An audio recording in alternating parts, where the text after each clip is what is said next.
po kami ng buhos. So ayan.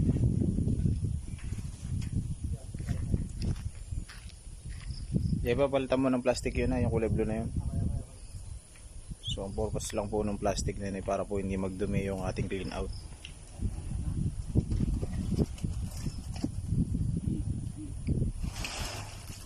Tatlong tao nagbubuhos, 2 tao naghahakot ng materyales.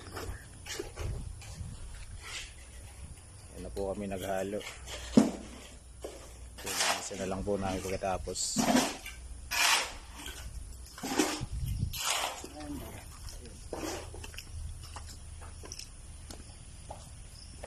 Kaninong bakit? Asan na yung parang ano?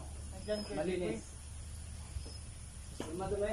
Andyan, sa baba dyan.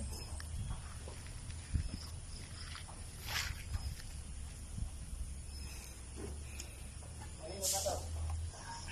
Si Kuya Nick ba? Nick ba to? Ito sa Kuya Nick mo? Oo.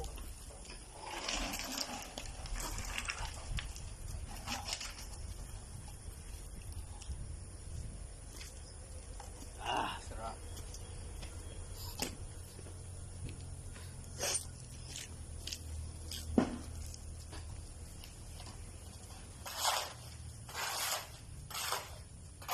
Yeah boy, ano sabi mo doon sa binigay sa'yo? Thank you to all TFC subscribers sa ating t-shirt. Ikaw Jerwin. Thank you to... Mark. Thank you. Salamin. Friend.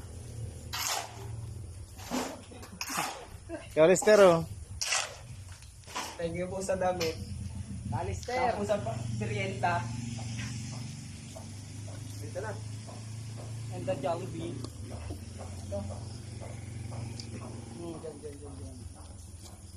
Bukas yung cover naman niya doon sa 3 butas. Yun naman ang gagawin nila Jepoy.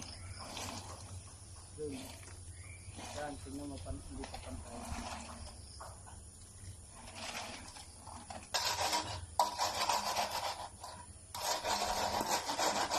Lagyan na po namin siya ng bakal yan. Bakal na ang spacing po is 20 cm. Both ways. So ang size po ng ating manhole dito is 60 cm by 60 cm. So maluwag na maluwag para sa tao. Pagpapasok dyan para po tanggalin yung forma sa ilalim. So kung kailangan pong pumasok, bawa po magpapasipsip po dyan ng magpapalinis po dyan ng septic tank. Yan po yung binubuksan. Isa po yan ay pinapasok po ng mga contractor para malinisan mas maganda.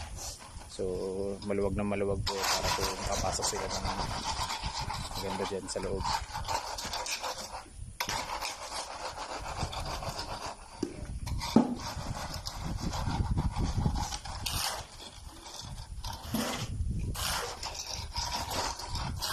Pagkabuhos ito Jepoy, may di ba may waterproofing pa naman tayo dyan?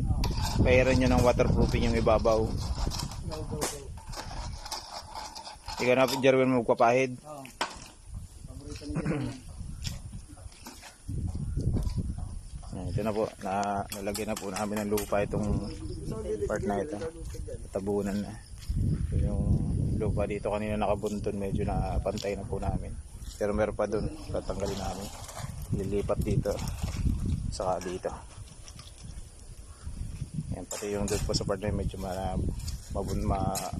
mataas pa yung pagkalupa doon. Ititrim lang namin yung lilipat lang po dito sa part na ito.